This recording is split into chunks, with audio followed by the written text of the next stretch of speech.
Delhi high court ने Delhi metro में खवातीन के मुफ्त सफर वाली दिल्ली हुकूमत की तजवीज़ के खिलाफ दायर अर्जी पर समाअत से इनकार कर दिया है। यही नहीं बल्कि कोर्ट ने अर्जी गुजार पर जुर्माना भी आयद किया है। अर्जी गुजार को 10,000 जुर्माना भरना पड़ेगा। कोर्ट का कहना है कि ये हुकूमत का काम है कि खवातीन को किराए में छूट देनी है या नहीं।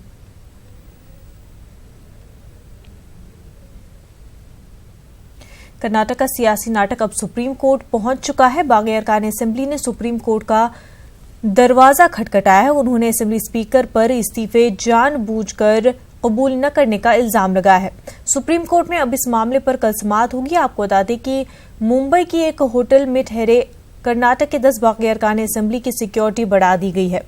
होटल के बाहर मुंबई कांग्रेस के लीडर भी पहुंच गए हैं। और संस्कृति को बचा के रखना चाहते हैं तो ऐसे तमाशे बंद करिए, पुलिस का दुरुपयोग बंद करिए और शिवकुमार जी और उनके जो साथी आए हैं उनको अंदर पुलिस के साथ भेजिए और सारे जो एमएलए को आपके लोग चुरा के लेके आए हैं, भगा के लेके आए हैं, ऐसे कांग्रेस और जेडीएस के एमएलए से उनको मिलने दें। हुजूमी तशद्दुद के खिलाफ कानून बनाने के लिए आवाज उठाई जा रही है। यूनाइटेड मुस्लिम फ्रंट वजीर आजम मोदी को इस सिलसिले में खत लिखा है। फ्रंट के सदर शाहिद अली एडवोकेट ने न्यूज 18 से गुफ्तगू की। का मुद्दा इन दिनों संसद में गरमाया हुआ है और मुल्क भर में जगह जगह पर विरोध प्रदर्शन भी हो रहे हैं, लेकिन इस मामले में यूनाइटेड मुस्लिम फ्रंट ने वजीर आजम सहित बहुत सारे लीडर्स को पिटीशंस भेजी है। हमारे साथ यूनाइटेड मुस्लिम फ्रंट के चेयरमैन अध्यक्ष शाहिद एडवोकेट साहब हैं। आपने जो पिटीशन भेजी है उसके पीछे क्या मकसद है और आपने क्या मांग की है? मकसद बहुत सिंपल सा है। ऑनरेबल सुप्रीम कोर्ट ने 17 जुलाई 2018 को अपने जजमेंट में ये डायरेक्शन दी थी गवर्नमेंट ऑफ इंडिया को कि एक इस पर कानून लेकर आए, मॉब लिंचिंग के खिलाफ सख्त तरीन कानून लेकर आए। ऑनरेबल सुप्रीम कोर्ट ने ये कहा सख्त तरीन कानून लेकर आए और ना सिर्फ ये कहा सख्त तरीन कानून लेके आए बल्कि कुछ उन्होंने डायरेक्शंस और भी पास की, जैसे कि फौरन एक कंपेंसेशन स्कीम बनाई जाए 1 महीने के अंदर और जो विक्टिम्स हैं मॉब लिंचिंग के उनको कंपेंसेशन दिया जाए। दूसरी, जो मॉब लिंचिंग के केसेस हैं उनको डे टू डे बेस पे ट्रायल हो और ट्रायल होने के बाद जो मैक्सिमम सेंटेंस है वो दिया जाए, यानी कि मॉब लिंचिंग के किसी भी केस में 4 या 5 महीने से ज़्यादा सज़ा में नहीं लगने चाहिए थे इस जजमेंट के मुताबिक। और मैक्सिमम सेंटेंस का मतलब है कि मर्डर केस में मैक्सिमम सेंटेंस होता है या तो उम्र कैद या फिर फांसी। तो यहाँ पर मॉब लिंचिंग के केस में जो ऑनरेबल सुप्रीम कोर्ट कह रही है कि मैक्सिमम सेंटेंस दिया जाए तो इशारा साफ है कि फांसी दी जाए। तो एक तो गवर्नमेंट ऑफ इंडिया ने इस पे कोई भी कानून अभी तक नहीं बनाया। आप ट्रिपल तलाक पे तो कानून लेके आ गए ये कह के कि साहब ऑनरेबल सुप्रीम कोर्ट ने कहा था कि इस पे कानून लेके आइए, लेकिन जो कि लोगों की जान से जुड़ा हुआ मसला है, जहां पर लोगों को धर्म के नाम पर मारा जा रहा है, झूठे इल्जामात लगा के मारा जा रहा है, जिससे पूरे देश के अंदर अनरेस्ट है, जिससे पूरे देश का पूरी दुनिया के अंदर नाम खराब हो रहा है। अभी यूएन के अंदर यह मसला उठाया गया, हमारे देश का नाम खराब होता, हमें बुरा लगता है कि हमारे देश का नाम नहीं खराब होना चाहिए। तो उस अहम मुद्दे पर आप कानून लेके नहीं आ रहे हो। और आप कहना ये चाहते हैं कि सरकार को क्या इसी जो सेशन चल रहा है इसी में कानून लेकर आना चाहिए? सरकार को अब से पहले ही कानून लाना चाहिए था, नहीं लेके आए हैं, लेकिन अब तो कम से कम लेके आ जाए उस पर कानून। तो हमने ना सिर्फ प्राइम मिनिस्टर साहब को खत लिखा, ये पिटीशन लिखी है, बल्कि हमने जो भी अपोजिशन पार्टीज के लीडर हैं, मिस मायावती जी हैं, सोनिया गांधी जी हैं, अखिलेश जी हैं और जितने मुस्लिम एमपी हैं, हमने सबसे ये रिक्वेस्ट की है कि भाई आपको जब ऑनरेबल सुप्रीम कोर्ट ने सरकार से कह दिया कानून आए, पार्लियामेंट को कानून लेके आना है, पूरी पार्लियामेंट को ऑर्डर किया है, आप पार्लियामेंट के रुकन हैं, आप पार्लियामेंट के अंदर इस मुद्दे को उठाइए। हम शुक्रिया अदा करते हैं दानिश जी का कि उन्होंने पार्लियामेंट के अंदर उठाया। हम जब तक इस पर मसले पर चुप नहीं बैठेंगे, शांति से नहीं बैठेंगे, जब तक कि इस पर कानून नहीं बन जाता। हमारी पूरी कोशिश इस पर है कि इसी सत्र के अंदर इस पर कानून लेके आया जाए और इंशाल्लाह इस पर कानून आएगा, हर कीमत पे आएगा। लेकिन हम देख रहे हैं कि काफ़ी वक्त गुजर गया है। 17 जुलाई को पिछले साल इस तरह का ऑर्डर आया था, लेकिन अभी तक सरकार ने इस पर अमल नहीं किया है। अगर सरकार इस सत्र में या इस सेशन में नहीं लाती है तो क्या आप कंटेम्प्ट ऑफ कोर्ट भी दायर करेंगे अदालत? कंटेम्प्ट ऑफ कोर्ट तो बहुत मामूली सी बात है यहाँ पर ये जो मसला है, क्योंकि लोगों की जाने जा रही हैं। हम कंटेम्प्ट ऑफ कोर्ट दाखिल करके फिर इंतजार करते रहें कि उस पर कार्रवाई होगी, जहां पर ऑनरेबल सुप्रीम कोर्ट कह रही है कि डे टू डे बेस पर ट्रायल चलाइए, यानी कि मैक्सिमम 5-6 महीने के अंदर आप इसको खत्म करिए। कंटेम्प्ट ऑफ कोर्ट तो इस मसले में बहुत मामूली सी बात हुई। यहाँ पर तो तमाम हिंदुस्तान को, पूरे हिंदुस्तान को, चाहे वो किसी मजहब के लोग हैं, हिंदू हैं, मुस्लिम हैं, किसी मजहब के लोग हैं, ये चूंकि इंसानों की जान से जुड़ा हुआ मैटर है, ये भारत की अस्मिता से जुड़ा हुआ मैटर है, ये भारत के नाम ग्लोबल लेवल पर खराब करने वाला मैटर है। इसमें पूरे मुल्क को साथ आना चाहिए, पूरे मुल्क को गवर्नमेंट ऑफ इंडिया पर दबाव देना चाहिए, पार्लियामेंट पर दबाव देना चाहिए कि इस पर फौरन से फौरन कानून लेकर आए। तो आप समझ सकते हैं कि सरकार और खासतौर से केंद्र सरकार और पार्लियामेंट पर सवाल है कि सुप्रीम कोर्ट की डायरेक्शन को क्यों फॉलो नहीं किया गया है। कैमरामैन सोनू मंडल के साथ खुर्रम शहजाद, न्यूज़ 18 दिल्ली।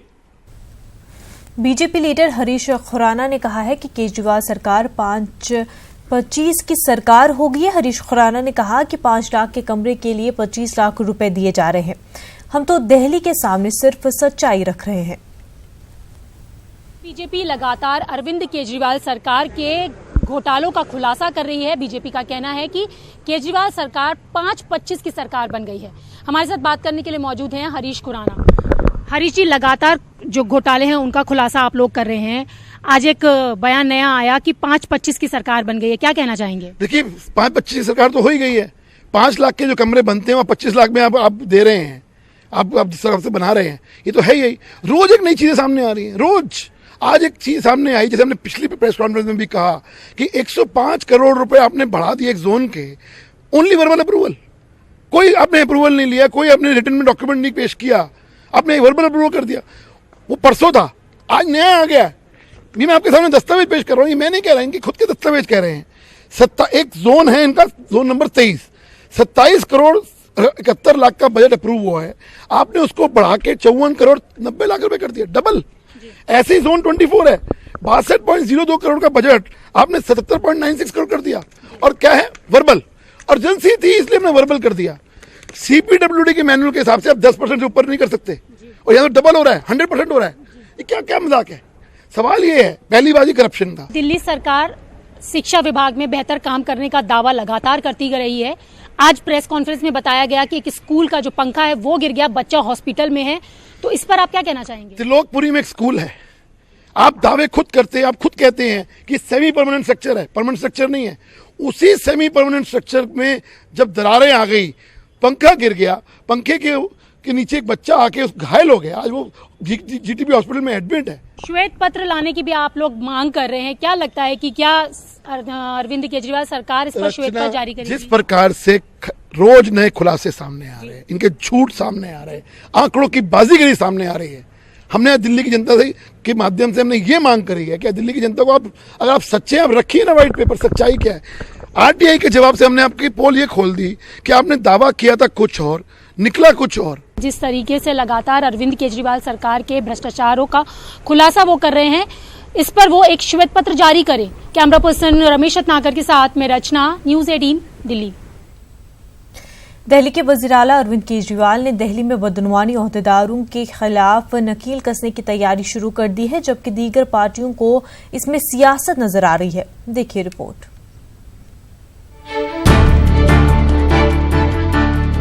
केजरीवाल हुकूमत के कुछ ही दिन बचे हैं, ऐसे में अब केजरीवाल को अपने बदनवान ओहदेदारों के खिलाफ कार्रवाई करने का ख्याल आया है। इस सिलसिले में इन्होंने दिल्ली के लेफ्टिनेंट गवर्नर अनिल बैजल से भी गुफ्तगू की है। मैं ये समझता हूँ कि कोई भी सरकार हो, चाहे दिल्ली सरकार हो या कोई और स्टेट गवर्नमेंट हो या सेंट्रल गवर्नमेंट हो, ऑलरेडी सीसीएस रूल्स में सेक्शन 56 जे इसीलिए बना है कि जो अधिकारी सरकार की योजनाओं को लागू नहीं करते हैं या वो गलत एक्टिविटीज़ में पाए जाते हैं या जानबूझ के सरकार की योजना को इफेक्टिव तरीके से इम्प्लीमेंटेशन करने की बजाय ज़रूर से ज़्यादा स्लो करते हैं, या ये कहिए कि जो जिम्मेदारी उनको मिली है जिस पद पे हैं वो उसके साथ न्याय नहीं करते और जनता के काम को करते नहीं हैं। नहीं, मुझे लगता है कि पहले कमेटी बन जाए, जब कमेटी बनेगी वो काम करेगी, वो सारे ऑफिस से ऐसे लोगों के डाटा निकालेगी जो लोग जिनकी परफॉर्मेंस ज़्यादा पुअर है या जो संदिग्ध किस्म के लोग हैं। लेकिन बहुत अच्छे ऑफिसर्स भी दिल्ली गवर्नमेंट में बहुत सारे हैं जिनकी वजह से चीज़ें आगे बढ़ रही हैं, और जो लोग सरकार के कामों को रोकते हैं और कॉन्स्टिट्यूशन में दी हुई जिम्मेदारी के हिसाब से काम ना करके इंटेंशनली चीज़ों को डिले करते हैं या गलत एक्टिविटीज़ में इन्वॉल्व पाए जाते हैं, मिसचीव करते हैं, मिसकंडक्ट करते हैं, तो ऐसे लोगों को निश्चित तौर पे ऐसे 56 जे का इस्तेमाल करते हुए बाहर करना चाहिए।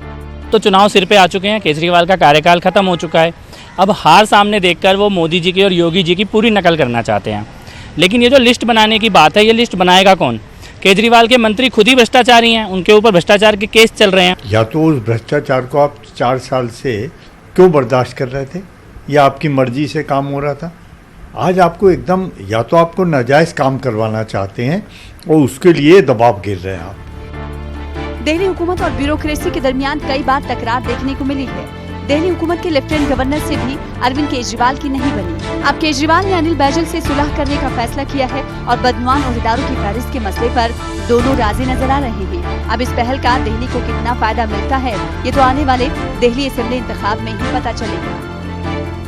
4.5 साल दिल्ली के मुख्यमंत्री अरविंद केजरीवाल ब्यूरोक्रेसी के साथ लड़ाई करते रहे और दिल्ली की जनता इसका खामियाजा उठाती रही। लेकिन अपने कार्यकाल के अंतिम समय में अब अरविंद केजरीवाल को भ्रष्ट अधिकारियों की याद आई है और वो इसकी सूची बनवा रहे हैं। कैमरा पर्सन वैभव के साथ मैं रचना, न्यूज़ 18 दिल्ली। ये थी मध्य प्रदेश छत्तीसगढ़ की सुर्खियां और अब खबरें तफसील से। मध्य प्रदेश में कमलनाथ हुकूमत ने अपना पहला बजट पेश किया। रियासती वजीर खजाना तरुण भनोट ने बजट पेश करते हुए कई बड़े ऐलान किए। साथ ही बजट में अक़लियती तबकों को भी लुभाने की पूरी कोशिश की गई है। इस बजट में हज कमेटी और वक्फ बोर्ड की ग्रांट में इजाफे की तजवीज है। बजट में किसानों को खुश करने की कोशिश की गई। अच्छे ढंग से खेती करने वालों की गारंटी ली गई है। इसके तहत कृषि बंधु योजना शुरू की जाएगी और बागवानी और फूड प्रोसेसिंग पर भी तवज्जो मरकूज होगी।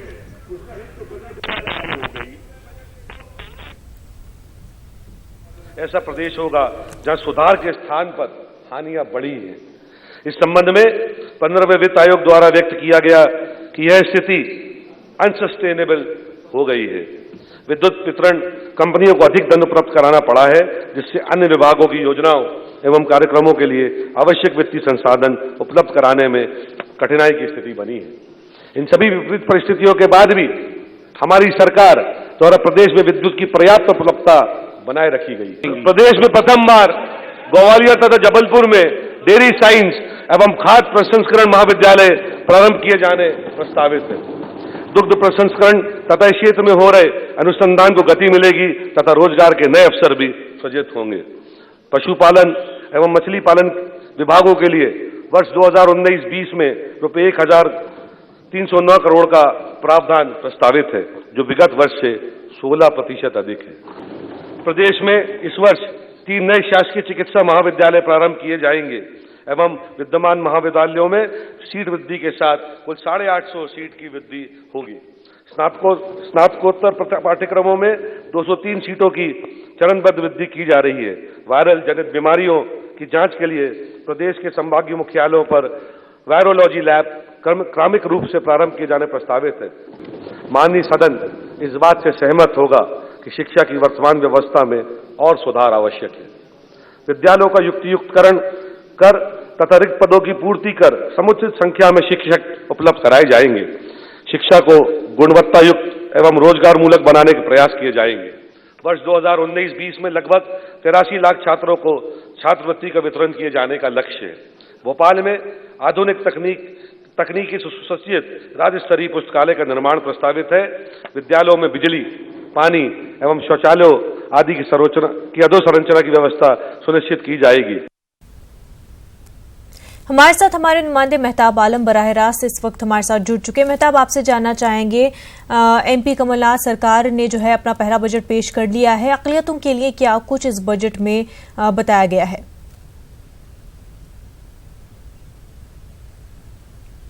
मुनज़्ज़ा यकीनी तौर पर पहला बजट है और जाहिर सी बात जब बजट पेश किया जाता है तो बहुत सारी जो है आशाएं उम्मीदें होती हैं और अक़लियतों को जो उम्मीद थी उस उम्मीद के मुताबिक अक़लियती इदारों की बात करें, अगर हम मसाजिद कमेटी की बात करें तो सबसे ज़्यादा मसाजिद कमेटी में हमें ये देखने को मिलता था कि यहाँ पर इमाम मुअज्जिनीन बहुत परेशान है और जो है साबका हुकूमत में ये बजट जो 1,33,00,000 था उसमें जो है 2.5 करोड़ का जो है इजाफा करते हुए बजट को जो है 3,75,00,000 कर दिया। इसी तरह से वक्फ बोर्ड का बजट जो 1,20,00,000 था उसको बजट का इजाफा करके 3 करोड़ 25 लाख कर दिया गया है। मसाजिद कमेटी हो, वक्फ बोर्ड हो, अक़लियती कमीशन हो या फिर हज कमेटी हो या मदरसा बोर्ड हो, हर बजट में इजाफा किया गया है। लेकिन खास बात यह कि इजाफा तो किया गया, लेकिन जो गवर्नमेंट खुद जो है 1,90,000 करोड़ की जो है पहले से जो है कर्ज में थी और फिर कमलनाथ हुकूमत ने आने के बाद जो है बजट के लिए जो है जो उधार लिए हैं, क्या इन तमाम चीज़ों को जो लुभावने वादे किए गए हैं ये पूरा किया जाना, इस पर भी एक अहम सवाल उठता है। और इस पर हम बात करने के लिए अगर बात करें तो यहाँ पर हमारे साथ जो है अनुराग श्रीवास्तव हैं, जो लंबे उस पर कवर कर रहे हैं। और हमने अनुराग ने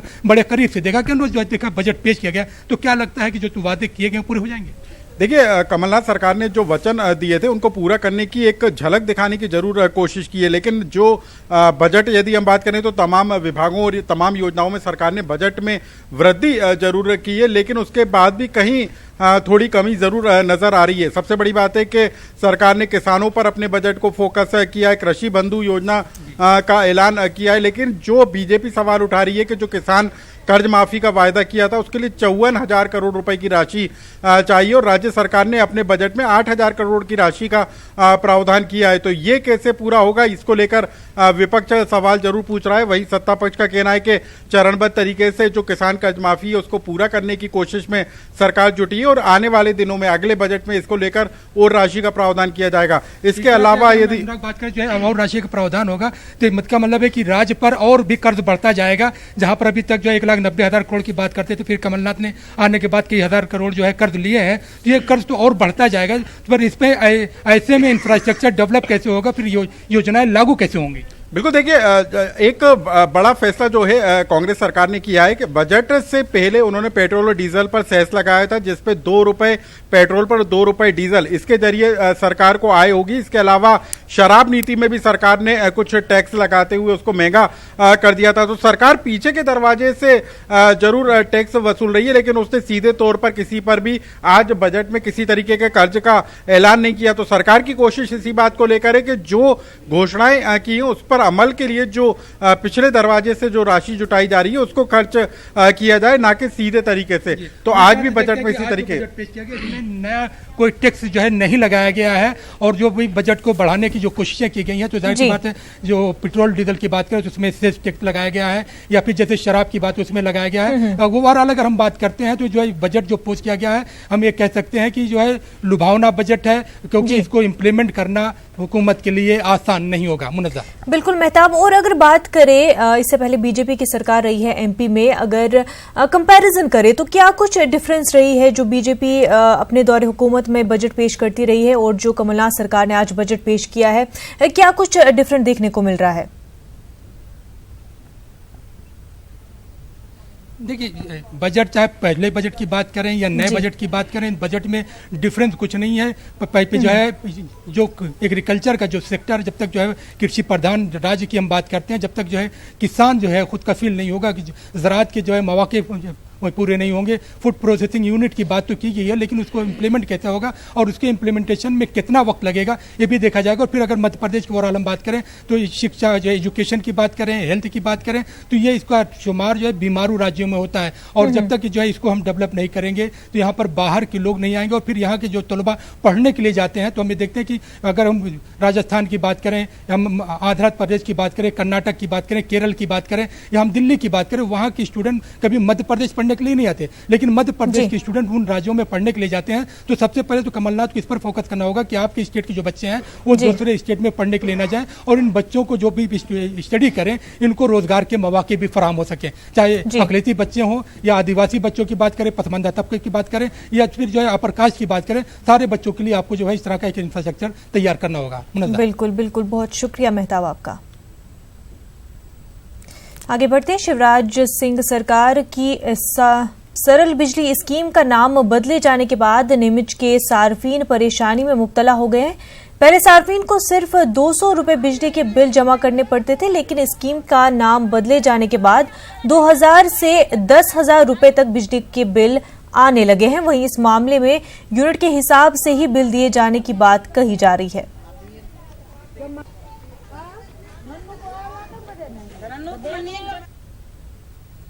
छत्तीसगढ़ के गरियाबंद में टीचरों की कमी की वजह से बच्चों की तालीम मुतासर हो रही है। बगैर टीचरों के बच्चों को अपना कोर्स मुकम्मल करना मुश्किल होता जा रहा है। वहीं इलाके में एक ऐसा हाई स्कूल भी है जो बगैर टीचरों के चल रहा है। गुज़िश्ता साल यहां मिडिल स्कूल को हाई स्कूल तो कर दिया गया, लेकिन टीचरों की तकर्रुरी नहीं की गई। गाँव में जब हाई स्कूल का तो हम बहुत खुश थे। हमें लगा था कि हम दूसरे गांव में जाने की नहीं जा सके और हमारे गांव में ही पढ़े। हाँ। लेकिन यहाँ पर सर ना होने के कारण हमारी पढ़ाई रुक गई है। पिछले सत्र से हाई स्कूल डुमरबहाल का उन्नयन हुआ है और बच्चे नहीं होने के कारण पिछले सत्र पढ़ाई नहीं हो पाई। और जहाँ तक जब से नए सत्र का यहाँ पे शुभारंभ हुआ है 24 जून से, तब से लेके अब तक 26 बच्चे यहाँ नामांकित हैं। हाँ, जानकारी भेज दिए गए हैं डुमरबहाल हाई स्कूल के बारे में। अभी फिलहाल के लिए मैं एक सहायक शिक्षक भेज दूंगा सर करने के लिए। छत्तीसगढ़ में एक तरफ नक्सलियों से मुकाबला करते हुए जवान शहीद हो रहे हैं, वहीं दूसरी तरफ जहनी तनाव की वजह से खुदकुशी कर रहे हैं। आखिर क्यों इस तरह के कदम उठा रहे हैं जवान? आप देखिए इस रिपोर्ट में। हमें दीजिए इजाजत। आदाब।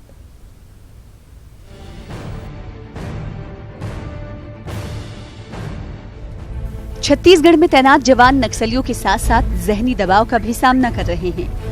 और गौर करने वाली बात यह है कि गुज़िश्ता साल रियासत में 36 जवानों ने खुदकुशी की है।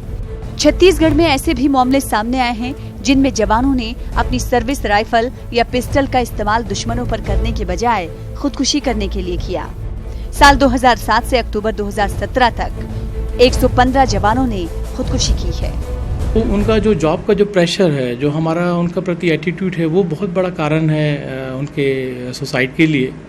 और प्रशासन से उनको बहुत मशीनी तौर पर उनको यूज़ करती है, उनके से काम निकालती है। प्रशासन को चाहिए कि उनकी मन की बात, उनकी फीलिंग्स, उनके इमोशंस को समझे। वहीं पुलिस अफसर भी मानते हैं कि नक्सल मुतासरा इलाकों में तैनात जवानों को काम का दबाव लेकर चलना होता है। वहीं माहिर नफ्सियात का कहना है कि ऐसे मामलों को रोकने के लिए महकमे को पहल करनी चाहिए। घर की तमाम समस्याएं रहती हैं जवानों की, उन समस्याओं के बाद कभी उतने कम समय में हो सकता है महीना 1.5 महीने की छुट्टी में पूरी नहीं हो पाती है, फिर वो वापस आते हैं। ऐसे में कई बार मानसिक उद्वेग के कारण आत्महत्या जैसे कदम उठाने पर मजबूर हो जाते हैं। ये तो आइडेंटिफाई करे, काउंसलर की नियुक्ति की जाना चाहिए, उनको प्रोफेशनल्स की तरफ भेजा जाना चाहिए, उनका समय समय पर टेस्ट लिया जा सकता है। सुसाइड करने वालों का पहचान बहुत आसानी से की जा सकती है। सिक्योरिटी के लिहाज से सबसे हसास रियासतों में से एक छत्तीसगढ़ में तैनात जवान ही खुद की जान ले रहे हैं। ऐसे में सरकार और इंतजामिया को भी इस तरफ खास तवज्जो देने की जरूरत है और परेशानी से जूझ रहे जवानों को बेहतर सहूलियात मुहैया करानी चाहिए। सुरेंद्र सिंह, न्यूज़ 18, रायपुर, छत्तीसगढ़।